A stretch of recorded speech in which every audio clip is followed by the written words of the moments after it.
بے حیائی کی سب حدیں پار 16 سالہ لڑکی نے کس جانور سے شادی کی، جان کر آپ کے رونگٹے کھڑے ہو جائیں گے۔ سچا واقعہ، یہ ویڈیو دروازے بند کر کے دیکھنے والی ہے، ڈیلیٹ ہونے سے پہلے دیکھ لو۔ میرا نام جمشید ہے، میں ایک غریب گھرانے سے تعلق رکھتا ہوں۔ بچپن میں ہی اللہ تعالیٰ کو میرے اماں ابا پیارے ہو گئے، ساری زندگی خالہ کے گھر گزار دی اور آج اس مقام تک پہنچ گیا کہ خود کے پیروں پر کھڑا ہو گیا اور پڑھ لکھ کر وکیل بن گیا۔ اور آج میری زندگی میں جو کیس آیا اسے دیکھ کر میرے رونگٹے کھڑے ہو گئے۔ میں کراچی سے پنڈی شہر گیا، میرے پاس وکالت کی ڈگری تھی، میں وکالت کر کے ہی اپنا روزگار بنانا چاہتا تھا، لیکن میرے پاس لائسنس نہیں تھا۔ کراچی میں میرے لیے لائسنس لینا مشکل تھا، اس لیے میں پنڈی چلا گیا۔ پنڈی میں پریکٹس کرتے ہوئے مجھے ابھی ایک ہی ہفتہ ہوا تھا کہ میرے ساتھ ایک عجیب و غریب واقعہ ہو گیا، جس نے نہ صرف مجھے حیران کر دیا بلکہ زندگی بھر کے لیے مجھے ایک اہم سبق بھی سکھا دیا۔ میں ایسا سوچ بھی نہیں سکتا تھا جب میں نے اپنی آنکھوں سے دیکھا، جب ایک دن ہمارے آفس میں ایک لڑکا لڑکی آئے۔ لڑکی نے اپنے اوپر سیاہ رنگ کا برقع ڈال رکھا تھا، جبکہ آدمی کی عمر کافی زیادہ تھی، لیکن ان سے کوئی بھی بات چیت نہیں کر رہا تھا۔ وہ مجھ سے کہنے لگی، وکیل صاحب ہماری شادی کروا دیں۔ میں نے کہا ٹھیک ہے، شادی تو میں کروا دوں گا، لیکن آپ مجھے اپنے بارے میں بتائیں، آپ لوگ کہاں سے آئے ہیں اور شادی کورٹ میں آ کر کیوں کرنی پڑ رہی ہے؟ لڑکا کہنے لگا کہ ہم یہ بات آپ کو نہیں بتا سکتے۔ ابھی وہ بات کر ہی رہا تھا، وکیل وہاب میرے آفس میں داخل ہوا۔ کہنے لگا کہ یہ لوگ تو سب کے پاس سے ہو کر آئے ہیں، لیکن ان کی شادی کوئی بھی نہیں کروا رہا کیونکہ ایسا کیس تو کوئی نہیں کرے گا جیسے یہ لوگ کہہ رہے ہیں۔ وہاب کی بات سن کر اس آدمی نے ٹیڑھی آنکھوں سے اسے دیکھا اور بولا، اگر تم میری شادی نہیں کروا سکتے تو کم از کم خاموش رہو، میں یہاں وکیل صاحب سے بات کرنے آیا ہوں۔ دنیا میں اچھے لوگ بھی موجود ہوتے ہیں، ہو سکتا ہے یہ میرا ساتھ دے دیں۔ ہاں، اگر اس کے اندر ذرا سا بھی ضمیر ہوا تو یہ تمہارا ساتھ نہیں دے گا۔ تم لوگ ضرور کوئی مشکوک انسان ہو، ورنہ کم از کم وکیل سے تو لوگ کچھ نہیں چھپاتے۔ وکیل اور ڈاکٹر سے بھی اگر کچھ چھپا رہے ہو اس کا مطلب کہ تم کوئی جرم کر رہے ہو۔ میں اس کی بات سن کر پریشان ہو گیا تھا، لیکن وہاب چائے پی کر واپس چلا گیا۔ میں نے اس مرد اور عورت سے پوچھا کہ آپ بتائیں کہاں سے آئے ہیں، آپ کی عمر، نام وغیرہ کیا ہے؟ میں نے یہ بات پوچھی تھی کہ وہ آدمی بے چینی سے پہلو بدلنے لگا۔ بولا، وکیل صاحب آپ کو کتنے پیسے چاہیے؟ میں نے کہا مجھے پیسے نہیں چاہیے، میں پیسے تو وہی لوں گا جو باقی وکیل لیتے ہیں، لیکن فی الحال آپ مجھے اپنے بارے میں بتائیں کہ آپ کیا کہتے ہیں۔ آپ کی شادی میں تو کروا دوں گا، لیکن مجھے آپ کے بارے میں تفصیل جاننا ہے۔ میری بات سن کر اس نے اپنی جیب میں ہاتھ ڈالا۔ میں یہ حرکت دیکھ کر حیران رہ گیا تھا۔ اس نے اپنی شلوار میں جیب بنا رکھی تھی، جیب سے نیلے سبز ہرے نوٹ نکال کر گننے لگا۔ جب رقم 50,000 تک ہو گئی تو کہنے لگا، یہ لیجئے، آپ 50,000 لیں اور بس ہمارا نام وغیرہ پوچھ کر ہمارا نکاح کروا دیں۔ آپ یہ مت پوچھیں کہ ہم کون ہیں، ایک دوسرے کے کیا لگتے ہیں۔ اگر آپ یہی کرتے رہے تو پھر تو میں آپ کے پاس بھی نہیں بیٹھوں گا۔ میں اس کی بات سن کر حیران ہو گیا تھا۔ 50,000 تو میں شروع میں کبھی بھی نہیں توقع کر سکتا تھا کہ مجھے ملیں گے۔ اب جب کہ مجھے ایک ہی دن میں 50,000 مل رہے تھے تو میں نے سوچا نکاح ہی کروانا ہے، ہو سکتا ہے کہ یہ لوگ بھاگ کر آئے ہوں اور مجھے شرمندہ نہ کرنا چاہ رہے ہوں، اس لیے مجھے اتنے پیسے دے رہی ہیں تاکہ میں ان کا نکاح جلدی کروا دوں، یہ لوگ ایک رشتے میں بن سکے۔ میں نے کہا کہ ٹھیک ہے، اگر آپ کی مرضی ایسی ہے تو پھر میں یہی کروں گا، لیکن آپ ایسا کر لیں کہ مجھے اپنا نام اور والدیت وغیرہ تفصیل میں بتائیں۔ میں نے ان کے سارے فارم وغیرہ بھی بھر دیے تھے، نکاح فارم کا رجسٹر بھی میرے پاس ہوا کرتا تھا۔ میں نے مولوی صاحب کو کمیشن تو دے دیا، لیکن ان لوگوں نے مجھے 50,000 دیے تھے جو کہ میرے لیے کافی زیادہ تھے۔ خیر، میں نے اسے 50,000 روپے کو اپنی جیب میں رکھ لیے۔ ان لوگوں کا نکاح پڑھایا، نکاح پڑھنے کی دیر تھی کہ وہ آدمی بڑا خوش ہو گیا، کہنے لگا کہ آپ نے مجھے زندگی کی سب سے بڑی خوشی دے دی ہے، میں آپ سے اتنا خوش ہوں کہ بتا نہیں سکتا۔ پھر کہنے لگا کہ اگر آپ کو مجھ سے بھی کسی قسم کی مدد کی ضرورت ہو تو مجھے ضرور بتائیے گا، میں آپ کے بہت زیادہ کام آ سکتا ہوں۔ میں نے زندگی میں آج تک کسی کو خالی ہاتھ نہیں لٹایا، میرے پاس بہت کچھ ہے، لیکن دراصل یہ شادی بہت ہنگامی طور پر کرنی پڑی۔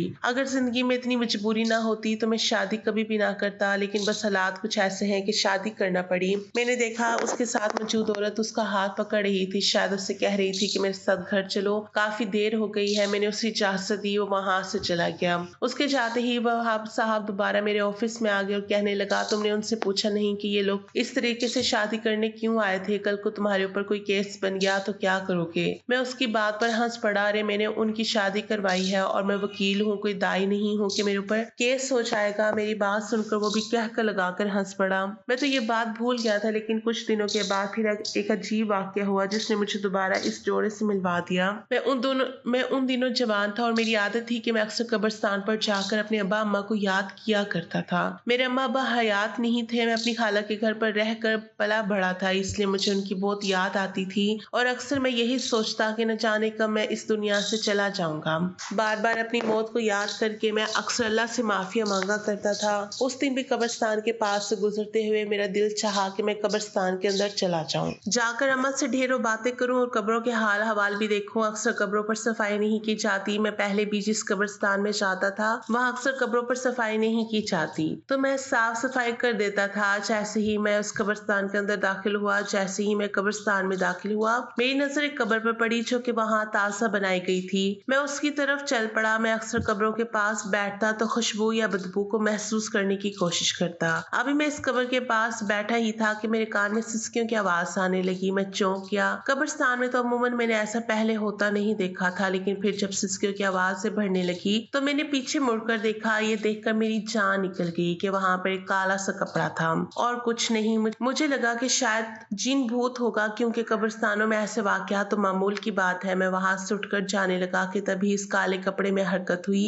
मैंने गौर से देखा तो इस कपड़े में एक जीता जागता इंसान था, या फिर जराइम पेशा इंसान होगा जो कि इस वक्त यहाँ बैठा है। वो रो रहा है, लेकिन फिर मैंने सोचा क्या पता कोई औरत हो। मैं उसके पास गया। उसका वजूद सिसकियों से मुसलसल कांप रहा था, इतना कांप रहा था कि मुझे वो हिलती हुई महसूस हुई। मैं आराम से वहां खड़ा हो गया। फिर मेरे जहन में पिछले गुजरे वाकयात किसी फिल्म की मानित चलने लगे। ये बुरखा, ये हुलिया और हाथ पांव बिल्कुल उसी औरत जैसे थे जो कुछ दिन पहले मेरे दफ्तर में अपना निकाह पढ़वाने के लिए आई थी। उसकी रोती हुई आवाज सुनकर मैं बहुत कुछ समझ चुका था कि शायद जिससे इसका निकाह हुआ है वो मर गया है और शादी के कुछ दिन बाद ये औरत बेवा हो गई है। मैंने देखा वो मुसलसल रो रही थी। फिर मुझे वहां मौजूद पाकर वो पीछे मुड़ी और मुझ पर नजर पड़ते ही कहने लगी, तुम यहाँ क्यों खड़े हो? मुझे बर्बाद करके चैन नहीं आया तुम्हें? मैंने हैरत से उसकी तरफ देखा। मैंने आपको कैसे बर्बाद कर दिया? अरे तूने मेरी शादी करवाई, तूने ही मेरी बर्बादी की कहानी लिखी। ये कहकर वो दोबारा रोने पीटने लगी और अपने हाथ कब्र पर मारने लगी। क्या हुआ? क्या आपका शौहर मर गया?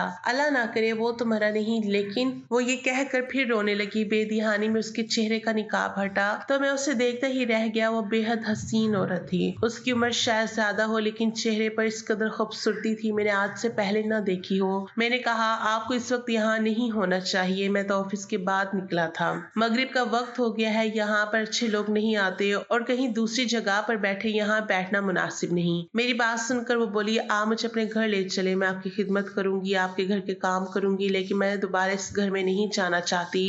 खुदा के लिए मुझे गलत मत समझेगा, मैं सिर्फ और सिर्फ आपकी खिदमत करूंगी। मेरा और कोई मकसद नहीं, मुझे सिर्फ एक पनाहगाह चाहिए। मैं आपके अम्मी अबू बहन भाई सभी की खिदमत करूंगी। उसकी बात सुनकर मैं चुप हो गया। मैंने उससे बताया कि तुम मेरे घर तो चल सकती हो, लेकिन खिदमत करने का मैं कुछ नहीं कह सकता। मुझे सिर्फ एक रात की पनाह चाहिए। मैं सुबह अपने घर चली जाऊंगी, कहीं दूसरी जगह चली जाऊंगी, लेकिन आप मुझे अपने घर में जगह दे दीजिए। मैं आपके एहसानमंद रहूंगी। मुझे डर भी लग रहा था, एक अकेली औरत को मैं अपने घर में कैसे पनाह दे सकता हूँ, लेकिन अब जाहिर है उसने बात ही ऐसी की थी और मैंने उसे खुद अपने साथ अपने घर चलने का कहा था, तो अब मैं उसे मना भी नहीं कर सकता था। मैंने कहा, आप मेरे साथ आए, मैं आपकी हर तरह की मदद करूंगा। कहने लगी कि बस ये बात किसी को पता नहीं चलनी चाहिए। उसने खुद को दोबारा बुरखे में ढांप लिया। मैंने करीब ही चलती एक टैक्सी को रोका। हम दोनों उसमें बैठ के थोड़ी ही देर के बाद मेरा घर आ गया। मेरे दिल में हजारों सवालात है कि मैंने आखिर इस औरत की बर्बादी कैसे की। उसने तो खुद शादी करने को कहा था, अब ये रो रही है, कब्र पर बैठी मातम कर रही है। इसमें मेरा क्या कसूर? अगर इसका शौहर मर गया तो मैंने तो नहीं मारा, इसमें मेरा कोई कसूर तो नहीं है। मैं ये बातें सोच ही रहा था कि उस औरत ने मुझे हैरान कर दिया। कहने लगी कि मेरा शौहर शायद मुझे ढूंढता हुआ आपके पास आए, लेकिन खुदा का वास्ता है आप इसे मेरे बारे में कुछ मत बताइएगा।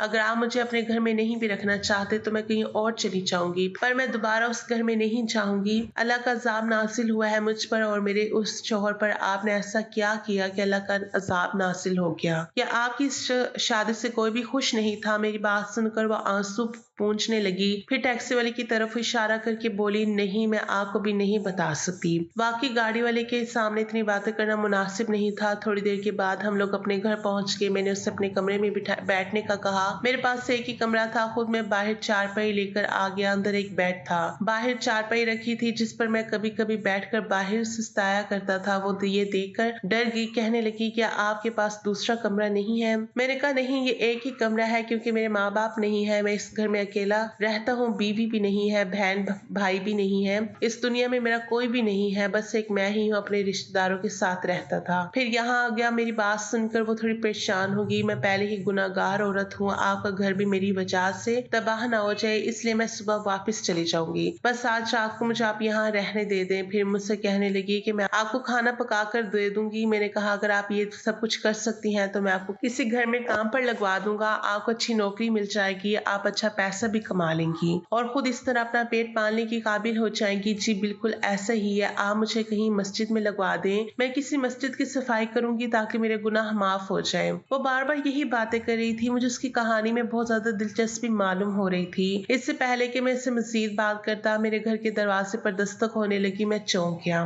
मैंने दरवाजा खोला तो सामने मोहल्ले के 3-4 बुजुर्ग खड़े हुए थे। मैं उन्हें देखकर समझ गया कि ये क्यों आए हैं। जी बुजुर्गों बोले। मैंने फिर भी उनसे पूछा तो कहने लगे, देखो मियाँ, ये शरीफों का मोहल्ला है, हम यहाँ पर बहनों बेटियों वाले हैं, तुम अकेले आए, हमने तुम्हारी इज्जत की, सोचा कि चलो कोई बात नहीं, तुम अकेले हो, तुमने अपनी मजबूरी बताई तो तुम्हें अकेले रहने दिया, वरना हम अकेले लड़की को इस तरह मोहल्ले में रहने नहीं देते। लेकिन आज जो तुमने हरकत की है वो नाकाबिले माफी है। तुम अपने साथ किसी औरत को लेकर आए हो। मुझे मेरी बहन ने बताया है कि मगरिब के बाद तुम एक औरत को लेकर यहाँ से अंदर गए हो। अब वो औरत या तो हमारे घर में रहेगी या तुम इसे यहाँ से भेज दो। कौन है वो? ऐसी बातों का हमारे मोहल्ले में रिवाज नहीं है। मैं उम्मीद करता हूँ कि तुम शराफत का भरपूर साथ दोगे और उस औरत को हमारे हवाले करोगे। मैंने उनकी बात सुनकर जरा भी बुरा नहीं मनाया। मैंने कहा, आपने तो मेरी मुश्किल हल कर दी। दरअसल एक मजबूर और गरीब लाचार औरत है जिसे मैं बड़ी मुश्किल से और बड़ी मजबूरी में अपने घर लेकर आया था। अगर आप इन्हें अपने घर में रख सकते हैं तो इसे रख लीजिए, मुझे इनसे कोई गर्ज नहीं है।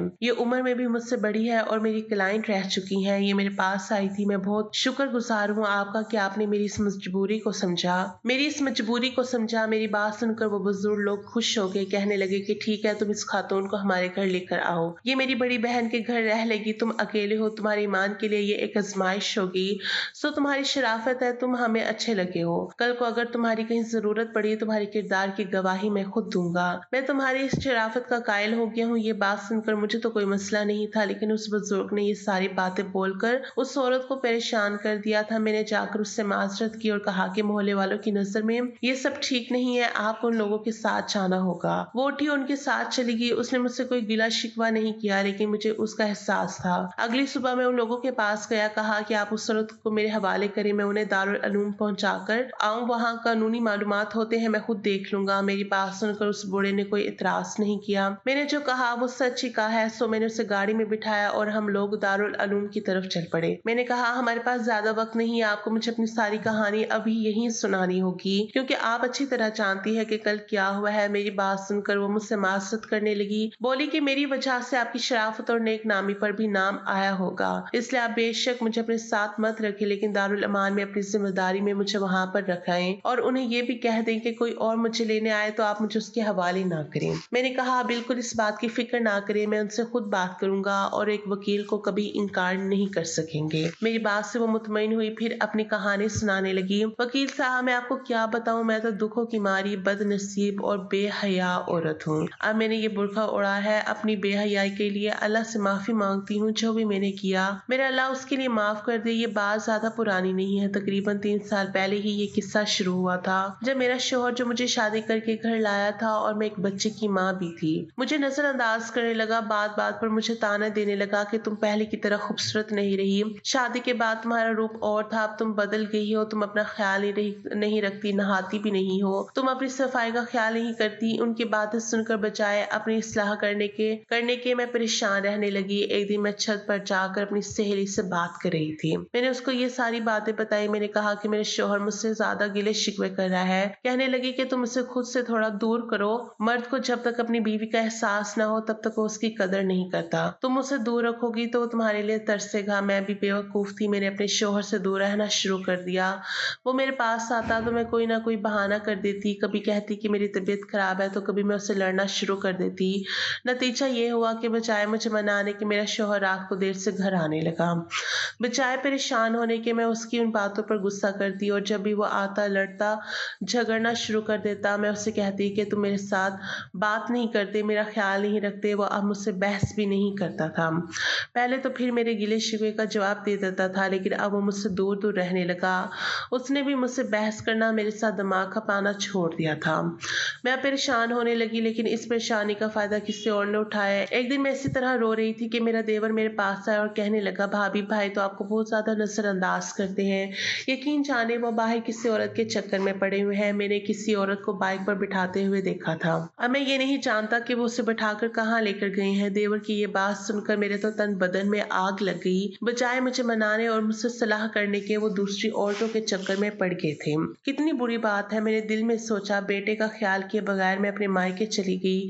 वहां जाकर मैंने किसी को कुछ नहीं बताया, लेकिन मैंने उन्हें साफ कह दिया कि अब मैं घर नहीं आऊंगी। जब तक आप मुझसे माफी तलाफी का मामला नहीं कर लेते। वो भी मर्द था, उन्होंने तो मुझे मनाना दूर की बात करना भी मुनासिब नहीं समझा। वो मुझे क्या मनाता, उसने तो मुझे फोन करना भी छोड़ दिया। तभी एक दिन मेरा देवर मुझे लेने के लिए मायके आया और कहने लगा, भाभी आपको मैं एक ऐसा जबरदस्त तरीका बताऊंगा कि आप भी झूम उठेंगी। मैं अपने देवर की बात सुनकर खुश होगी। मुझे लगा वो मेरे शौहर से मेरी सलाह करवाएंगे। कहने लगा कि आप इनमें जेलस पैदा करें, ऐसा होगा तो वो आपकी कदर करेंगे। जैसे आप मुझ में दिलचस्पी ले रही हैं, हम दोनों एक दूसरे से बात करके खुश होते हैं और उनकी गैर मौजूदगी में बहुत अच्छा वक्त गुजारते हैं। देवर की बात सुनकर पहले तो मुझे बुरा लगा, फिर उसने मुझे बताया कि ये सब सही होगा, हमारे रिश्ते को बेहतर करेगा। सो मैंने अपने देवर के कहने पर जो जो उसने कहा मैं करती गई। एक दिन मेरे शौहर के घर आने का वक्त था। मैं तैयार होकर अपने देवर के साथ बैठकर चाय पीने लगी।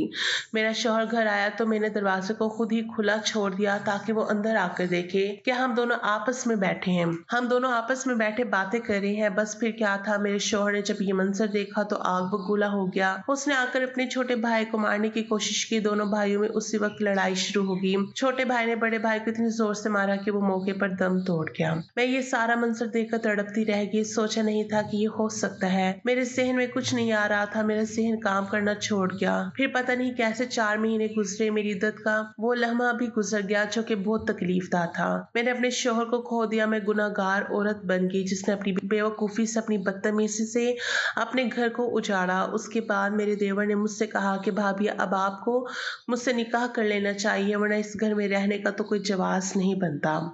मैं भी अपने मायके वापस नहीं जाना चाहती थी। मैंने अपने देवर से निकाह करने का फैसला किया। मेरे देवर ने कहा कि हम ये निकाह खुफिया रखेंगे। अगर किसी ने हमारे यहाँ रहने पर इतराज किया तो इसे दिखा देंगे कि हमने निकाह कर लिया है। मैं उसकी बात सुनकर हैरान हो गई थी। अपने निकाह को कभी भी लोगों के सामने लाना नहीं चाहता था, लेकिन इससे पहले कि मैं उसके साथ शादी करके खुश रहती, जिस दिन मैंने उसके साथ निकाह किया, मुझे उसकी शक्ल में एक अजीब सी मखलूक नजर आने लगी। मैं डर के मारे उस कमरे से बाहर भागी। वो भी मेरे पीछे भागा। लेकिन मैं समझ गई थी कि मेरे रब का अजाब है मुझ पर, जिसने मेरा सब कुछ छीन लिया है। बस इसी बात से दिल पर आश्ता होकर मैं घर से बाहर निकली और पता नहीं कैसे मुझे आ मिल के अब मैं किसी सूरत भी दोबारा उसके पास नहीं जाना चाहती। मैं अपने शौहर के कातिल के साथ कब तक रह सकती हूँ। मैं खुद को बहुत गुनाहगार समझती हूँ। उम्र भर तौबा में गुजारना चाहती हूँ। उस औरत की बात सुनकर मैं खामोश हो गया। मुझे वो आयत याद आने लगी जिसका मफहूम है कि इंसान खसारे में बेवकूफ और नादिन है। वो शैतान की चालों में बड़ी आसानी से आ जाता है।